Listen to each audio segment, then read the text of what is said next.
আসসালামু আলাইকুম শিক্ষার্থী বন্ধুরা, কেমন আছো সবাই? Welcome to my channel to learning. University admission টেস্টে ফ্রি কোর্সে তোমাদেরকে জানাই আজকের ক্লাসে স্বাগতম। আজকে আমরা ইংরেজি চতুর্থ ক্লাস নিব। ক্লাস টপিক হচ্ছে প্রোনাউন, সেকেন্ড পার্ট। প্রথম পার্টটায় আমরা প্রোনাউনের উপরে ক্লাস নিয়েছি, কিন্তু টপিকটা ছিল সাবজেক্টিভ প্রোনাউন। আজকের ভিডিওতে আলোচনা করব অবজেক্টিভ প্রোনাউন।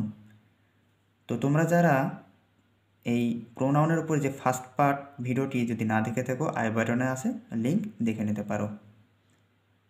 এবার আসি তোমাদের ক্লাস শুরুর পূর্বে কয়েকটা কথা। সেগুলো হচ্ছে তোমাদের হিসাব বিজ্ঞানে যাবতীয় ক্লাসের লিঙ্ক প্লেলিস্ট আকারে আই বাটনে দেওয়া আছে, দেখে নিতে পারো। আর হ্যাঁ, ভিডিও ডিসক্রিপশনে কিছু লিঙ্ক দেওয়া আছে সোশ্যাল গ্রুপ, ফেসবুক গ্রুপ এবং ফেসবুক পেজ। তোমরা যারা জয়েন হয়ে না থাকো এখনই জয়েন হয়ে নাও।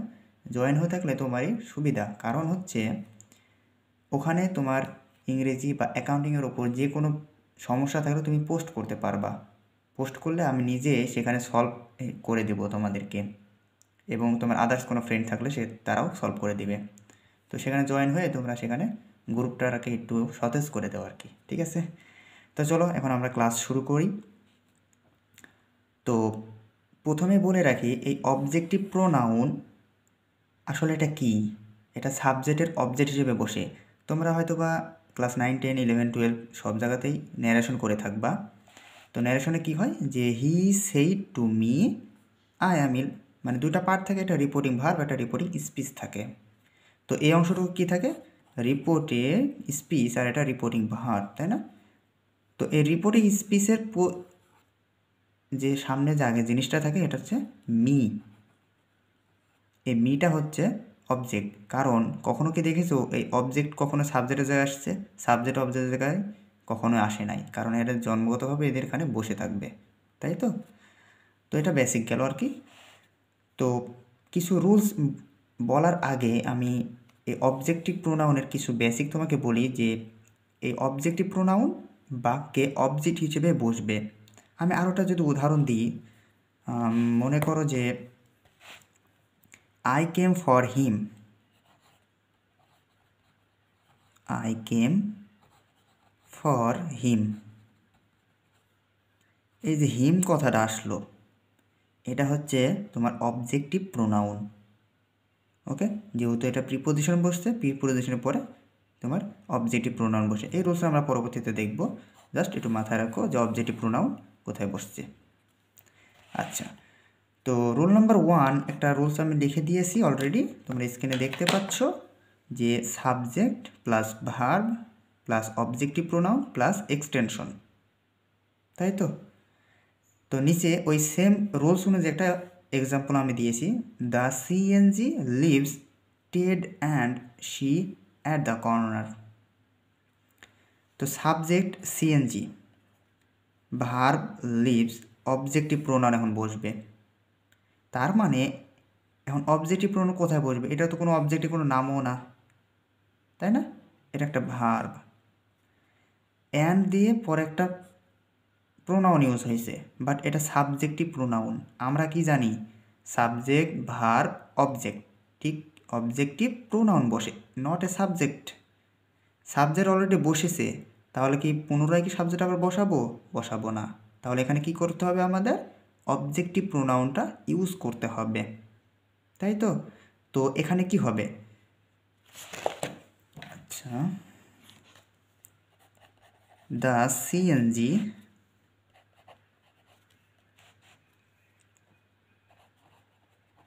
লিভস টেড অ্যান্ড, এখানে হবে শি, যেহেতু আছে মেয়েদের ক্ষেত্রে, শি তো মেয়েদের ক্ষেত্রে ব্যবহার হয়, তাই না? তো আমি শি এর জায়গাতে কী দিতে পারি? হিম দেবো, নাকি হিজ দেব, নাকি হার দেব? তো অবভিয়াসলি অবজেক্টিভ ফর্মে কি আছে? হার আছে। তাহলে এখানে কি দিতে হবে? Her at the corner. Okay, আচ্ছা। তো পরবর্তীতে আমি আরেকটা এক্সাম্পল দিয়েছি, তোমরা স্ক্রিনে দেখছো যে এ বি সি ডি তিনটা, যে I forbade him from going, I forbade him to go, I forbade him not to go, I forbade him two going. এই চারটা বাক্যের ভিতর কোন বাক্যটা সঠিক, এরকমভাবে প্রশ্ন দেওয়া থাকবে যে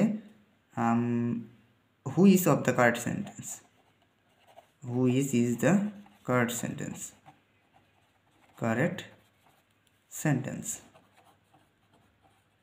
ওকে, এরকম একটা বাক্য দেওয়া থাকবে। তো এই বাক্যটার ভিতর, 4টা বাক্যের ভিতর কোনটা সঠিক এখন আমাদেরকে নিয়ম অনুযায়ী এবং কিছু অ্যানালাইসিস করে জানতে হবে। তো সাবজেক্ট বসছে, ফরবেড বসছে, ভার্ব, অবজেক্ট বসছে, তাই না? এরপরে দেখো ফ্রম গোয়িং কথাটা আসছে। তারপরে দেখো I forbade him to go আছে, I forbade him not to go. আচ্ছা, এই ফরবেড কথার মানেটা কি?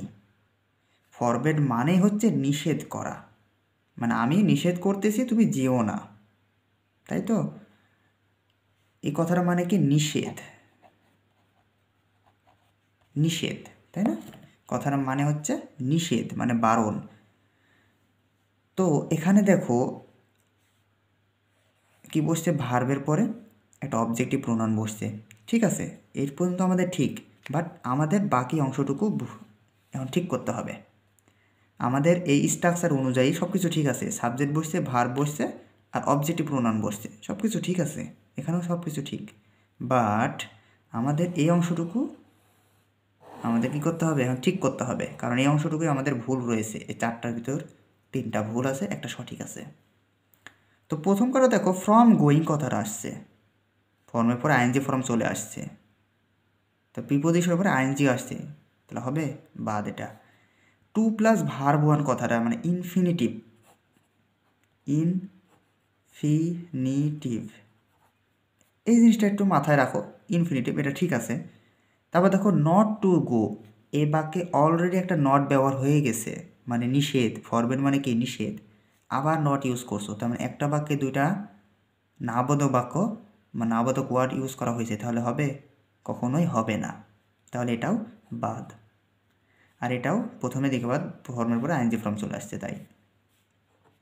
তারপরে দেখো টু গোয়িং, 2 প্লাস ভার্ব 1 হয়, 2 প্লাস ভার্বের সাথে আইএনজি হয় না। কখন হয়? কিছু ফ্রেজ থাকলে, যেরকম with a view two, lock forward to, use two, এই ক্ষেত্রে। আমি একটু বিষয় করে লিখে দিই, with a view two, look forward two, তারপর ইউজ টু, এগুলোর পর ভার্বের সাথে আইএনজি বসে, ঠিক আছে? তাহলে আমাদের প্রপার অ্যান্সারটা কী আসছে? এটা আসছে, মানে আই ফরওয়ার্ড হিম টু গো, আমি নিষেধ করতেছি যেও না তুমি, ঠিক আছে? এটাই। ওকে, তো এটা জাস্ট বেসিক কিছু ফাংশন গেল। আমরা এখন আরও বেসিক কিছু শিখবো, দেখব। তো তোমরা ভিডিওটা লাস্ট অবধি দেখতে থাকো। ওকে, তো প্রিপোজিশনের পরে প্রোনাউন বসে, বা প্রোনাউন বসলে তা অবজেক্টিভ প্রোনাউন হয়। আমি রুলসটা বলি, দেখো যে প্রিপোজিশন এর পরে প্রোনাউন বসলে তা অবজেক্টিভ প্রোনাউন হবে। একই ক্লজে, এখানে আবার মাথায় রাখতে হবে একই ক্লজ এ।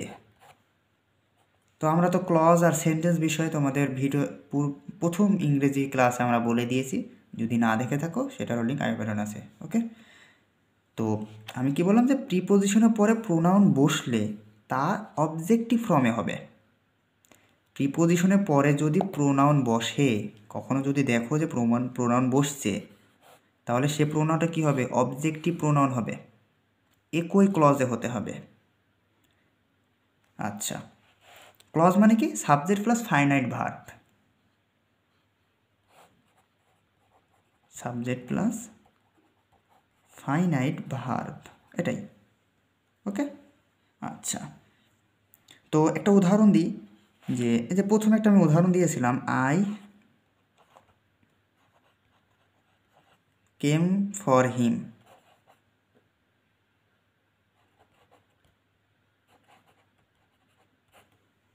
দেখো ফর কথাটা আসছে, ফর একটা কি প্রিপোজিশন, এরপরে কি আছে হিম, মানে এটা একটা অবজেক্টিভ প্রোনাউন, হি থেকে হিম হয়, হয়তো এখানে হি কথাও ছিল তাই এখানে হিম কথাটা আসছে। এখানে সাপোজ হি থাকতে পারতো, তারপরে তোমার দে থাকতে পারো, সি থাকতে পারতো, এরকম। তাহলে তোমাকে মাথায় রাখতে হবে প্রিপোজিশনের পরে প্রোনাউন থাকলে সেই প্রোনাউনটা অবজেক্টিভ ফর্মে থাকে। ওকে, আচ্ছা। তো আমি আরও একটা তোমায় এক্সাম্পল দিই তোমাদের, দেখো।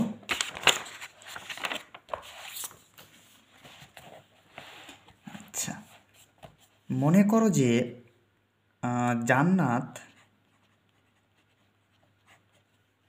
ওকে, জান্নাত উইল মেক,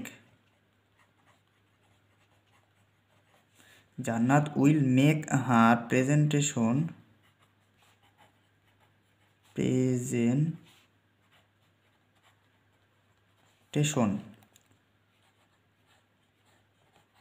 আফটার ড্যাশ। তোমাকে কি হবে এখানে, হার নাকি হিম নাকি দে, কোনটা হবে? বলতেছে জান্নাত will make her presentation after, এখানে হি হবে নাকি হার হবে না কি হবে? আমরা এখানে হার দিয়েছি, হিম দিয়েছি আর দে দিয়েছি, তাহলে এই তিনটার মধ্যে কি হতে পারে? এন্ড অবজেক্ট কোনটা? এখানে কিন্তু অবজেক্ট কিন্তু দুইটা আছে, একটা হচ্ছে হার, কিন্তু এটা একটা অবজেক্ট প্রোনাউন, হিমও একটা অবজেক্ট প্রোনাউন। বাট পার্থক্য হচ্ছে হিম বসে ছেলেদের ক্ষেত্রে মানে বয়েজ, হার বসে গার্লস এর ক্ষেত্রে, তাই না? তো এখানে জান্নাত কথাটা নাম আসতেছে, তাহলে জান্নাত will make her presentation after her. এখন দেখো উইল মেক হার, এখানে একটা আমরা কিন্তু একটা অলরেডি হার ব্যবহার করেছি, আচ্ছা তাই না? এখন কি করতে হবে? এখানে হিম কথাটা আসছে কারণ একটা বাক্যে দুটো অবজেক্ট কখনো বসে না, তাই আমাদের এই অবজেক্ট এখানে বসাইতে হবে আফটার হিম। এটুকুই পার্থক্য একটা বিষয়। এখানে অলরেডি একটা হার বসাইছি, জান্নাত উইল মেক হার প্রেজেন্টেশন, জান্নাত কী করতেছে? প্রেজেন্টেশন তৈরি করতেছে তার জন্যে, আফটার হিম হয়তো বা কারো একজনের জন্য প্রেজেন্টেশনটা তৈরি করতেছে, সে একজন নাম ছিল হিম, ছেলে হয়তো বা হবে, সে কারণটা হিম কথাটা আসবে। ওকে, হার হলো না কারণ হার অলরেডি একটা আছে তাই, ঠিক আছে? আচ্ছা, তো আরেকটা আমি কিছু রুলস বলি, সাথে কিছু তোমায় এক্সাম্পল দিব আর কি, তোমরা একটু ভালোভাবে দেখো। মনে করো যে প্রিপোজিশন যদি ক্লজকে যুক্ত করতে ব্যবহার হয় তখন এরপরে অবজেক্টিভ ফর্মে বসে না। আচ্ছা, এরকম একটা উদাহরণ আমি যদি দিয়ে এলাম, এটাই ওকে, আমি আর এটা দিচ্ছি না। তাহলে আরেকটা কিছু উদাহরণ দেখি, যে তোমরা হয়তো বা দেখে থাকবা ইনফিনিটিভ, পার্টিসিপল এবং জিরান, এগুলো যদি দেখে থাকবা হয়তো বা। আচ্ছা, একটু just a minute.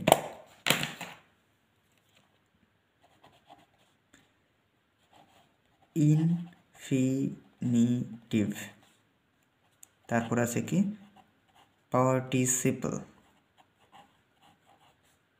O জিরান, infinitive, participle, জিরান, এরপর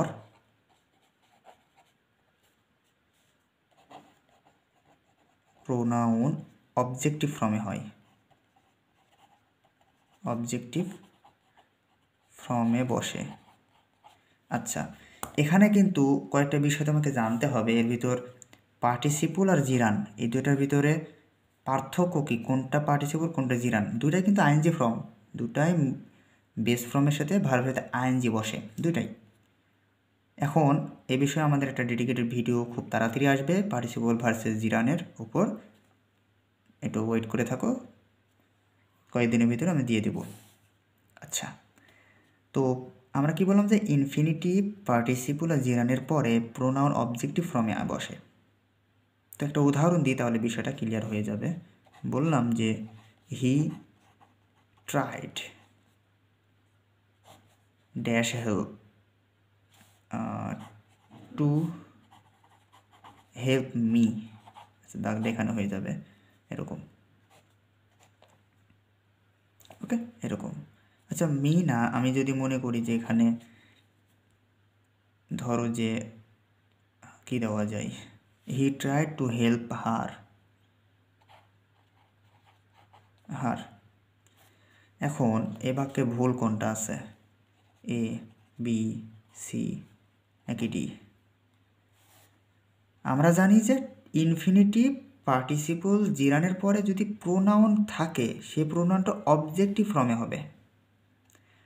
তো এখানে 2 প্লাস ভার্ব 1 মানে ইনফিনিটিভ কথাটা আছে, ইনফিনিটিভ, তাই না?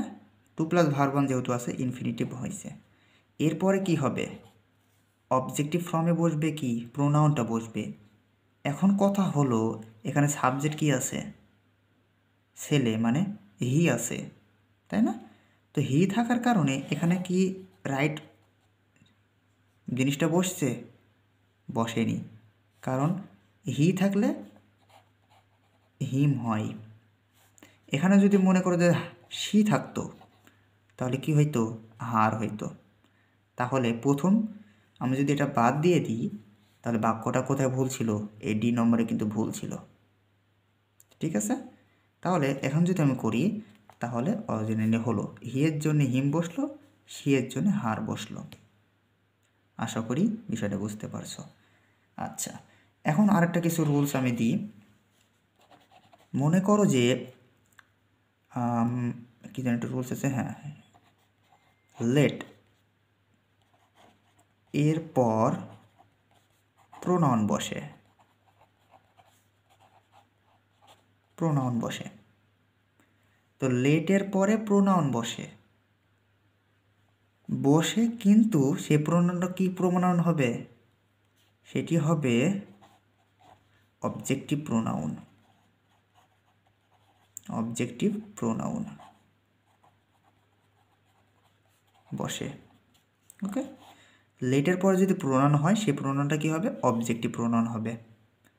এখন তোমরা হয়তো বা ট্যাগ কোশ্চেন করে থাকবা, সেটা হয়তো বা তোমার 8-9 দিকে কিংবা ক্লাস 10-এও থাকতে পারে হয়তো বা মেবি। তো সেখানে কি করতাম, এই ট্যাগ কোশ্চেন তো আবার অ্যাক্টিভ ভয়েস যখন করবা, যখন মানে তোমার ইন্টারমিডিয়েট কোর্স হয়তো মেবি, হ্যাঁ ছিল, সেটাও অ্যাক্টিভ ভয়েস, প্যাসিভ ভয়েস। তো ভয়েস যখন করতা তখন কি লেটের ব্যবহারটা ছিল। তো সেম ওই কথাটা এখানে আসছে আমাদের এখানে, যে লেট আস আমরা ইউজ করতাম না, তারপর কি করতাম, লেট হিম। তাহলে লেট কথার আসছে, আস কথার আসছে, তাহলে আসটা কি অবজেক্টিভ প্রোনাউন, হিমটা কি objective pronoun. Okay, I think বিষয়টা বুঝতে পারছো। তো এটাকে গেল হচ্ছে অবজেক্টিভ প্রোনাউনের টোটাল ব্যবহার। আমরা এখন দেখব পসেসিভ ফর্ম। ওকে, আমরা এখন দেখব হচ্ছে possessive pronoun. Possessive pronoun. Okay, তো আমাদের সাবজেক্ট প্রোনাউন, অবজেক্ট প্রোনাউন শেষ হয়ে গেছে। এখন আমরা দেখব হচ্ছে পসেসিভ প্রোনাউন। তো পসেসিভ প্রোনাউনটা অ্যাকচুয়ালি দুইটা ফর্ম আছে, একটা হচ্ছে পসেসিভ অ্যাডজেক্টিভ আর একটা হচ্ছে কি পসেসিভ প্রোনাউন। দুটাই পসেসিভ ফর্মের দুইটা ফর্ম, মানে তুমি চাইলে এখানে পসেসিভ প্রোনাউনও হতে পারে, আরটা কি পসেসিভ অ্যাডজেক্টিভ, এই দুটা। ওকে, এই দুটা, একটা হচ্ছে adjective, possessive pronoun, possessive adjective, মানে দুইটা ফর্ম পসেসিভের, possessive form. Okay, I think বুঝতে পারছো যে একটা হচ্ছে প্রোনাউন, একটা হচ্ছে অ্যাডজেক্টিভ। তো প্রথমে প্রোনাউনটা দেখি। আইএনজি যুক্ত ভার্বের পূর্বে আইএনজি যুক্ত ভার্বের পূর্বে প্রোনাউন বসলে তা পসেসিভ অ্যাডজেক্টিভ হবে। পসেসিভ অ্যাডজেক্টিভ হবে, প্রোনাউন হবে না। কী হবে? পসেসিভ অ্যাডজেক্টিভ হবে। আইএনজি যুক্ত ভার্বের পূর্বে প্রোনাউন যদি বসে তা কি হবে? পসেসিভ অ্যাডজেক্টিভ হবে, তাই না? তো পসেসিভ অ্যাডজেক্টিভটা তোমরা যদি পড়বা যখন, তো ভালোভাবে একটু পড়বা, কারণ এখান থেকে কোশ্চেন একটা ভালো আসার মতন আছে। তো আমি একটা এক্সাম্পল দিই, তাহলে বিষয়টা আরও ক্লিয়ার হয়ে যাবে। Example, I would appreciate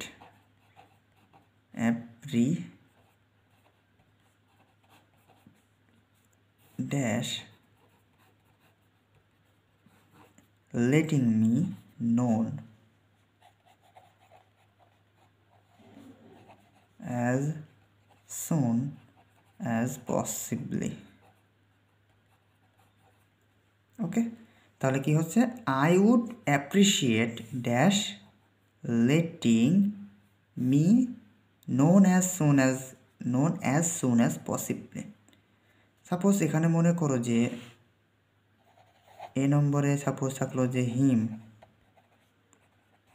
B নম্বরে সাপোজ থাকলো যে হার, সি নম্বরে মনে করো যে ইওর, ডি নম্বরে থাকলো যে ইওর্স। থাকতেও পারে, তাই না? তখন তোমাকে কিভাবে অ্যান্সার করতে হবে সেটা দেখো।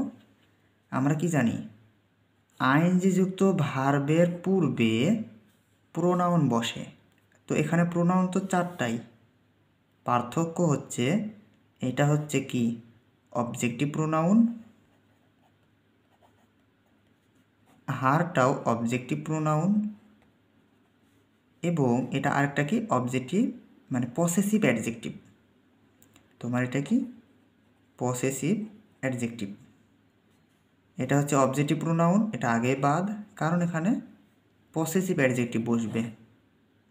তাহলে অবজেক্টিভ প্রোনাউনের কোনো কাজ নাই, তাহলে এটা বাদ। এখানে অবজেক্টিভ প্রোনাউন এটা, এবং এটাও কি পসেসিভ অ্যাডজেক্টিভ।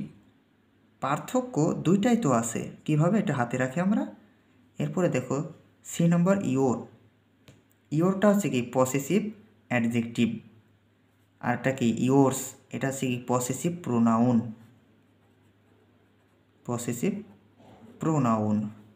তাহলে এটাও আমাদের বাদ, কারণ আমাদের পসেসিভ অ্যাডজেক্টিভ বসে, প্রোনাউন বসে না, পসেসিভ প্রোনাউন, তাহলে এটাও বাদ। তাহলে আমাদের এই দুইটা ভিতরই কনফিউজ, তাই না? তো কনফিউজটা দেখো এখানে কি বলতেছে, আই উড অ্যাপ্রিশিয়েট, মানে আমি অ্যাপ্রিশিয়েট করবো কি letting me known as soon as possibly. কার ওপর? কারো তো ওপর, তাই না? তাহলে সেখানে কি তুমি কথাটা আছে, তো এখানে হবে your letting me known as soon possible. Okay, এখন ভাবতে পারো যে হার হলো না কেন? হার না হওয়ার কারণ আছে, এখানে কোনো হি বা সি নেই, এখানে আয় কথাটা আসছে। তো আয়ের সাথে বিপরীতে কি হার কখনো হয়? আয়ের সাথে তোমার কি কি হয়?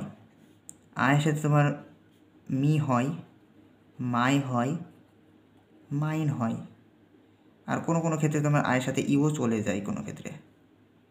ওকে, কিন্তু এই হি এর সাথে তোমার হিম হয়, আবার সি এর সাথে তোমার হার হয়, তাই না? এরকম। তো তোমাকে এখানে দেখো সাবজেক্ট হচ্ছে আই আছে, তাহলে আমাদের এখানে ইওরটা বেশি অ্যাপ্রিসিয়েটভাবে অ্যান্সার। ওকে, তাহলে আমাদের অ্যান্সার হচ্ছে ইওর। তাহলে your letting me known as soon as possibly. Okay, আচ্ছা। তো এখন আমরা আরও কয়েকটা নিয়ম দেখব, তাহলে তোমাদের বিষয়টা আরও ক্লিয়ার হয়ে যাবে। তোমাদের কাছে আমি একটা দিব, তোমার ছোট একটা এক্সাম্পল মানে অ্যান্সার, গোটা আমি এক্সাম্পল দিব না, জাস্ট একটা অ্যান্সার দিব, তোমরা একটু আইডিয়া করবা, স্কিপ করে সেটার অ্যান্সার দেওয়ার চেষ্টা করবা। মনে করো শি টু ম্যারি,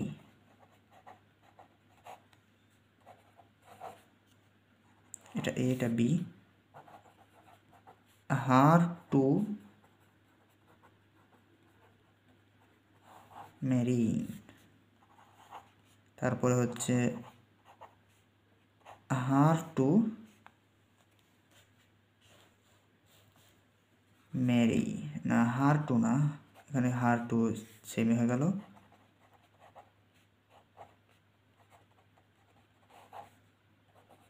ডি নম্বরটা হচ্ছে হার টু ম্যারি।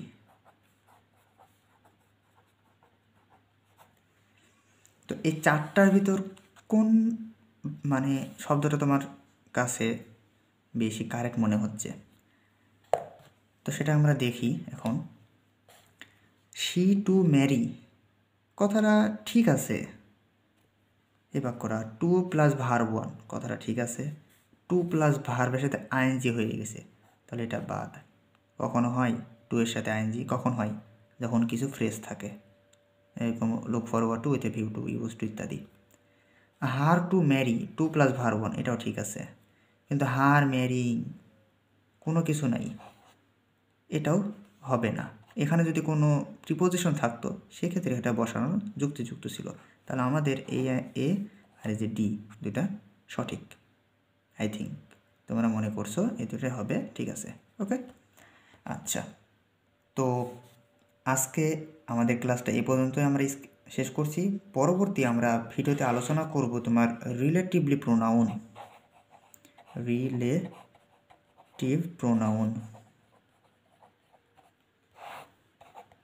ভেরি একটা ইম্পর্ট্যান্ট একটা টপিক। এই টপিকের থেকে মোটামুটি একটা কোশ্চেন তুমি পাবা, তো এই কোশ্চেনের উপরে আলাদা একটা ক্লাস নিলে সবচেয়ে ভালো হবে, ওকে। তো পরবর্তী দিনে এই ক্লাস নিয়ে আমরা হাজির হব। তো সে পর্যন্ত ভালো থাকো, সুস্থ থাকো, আর আমাদের টু লার্নিং চ্যানেলের পাশে থাকো সাবস্ক্রাইব করে, ওকে। থ্যাংকস ফর ওয়াচিং, আল্লাহ হাফেজ।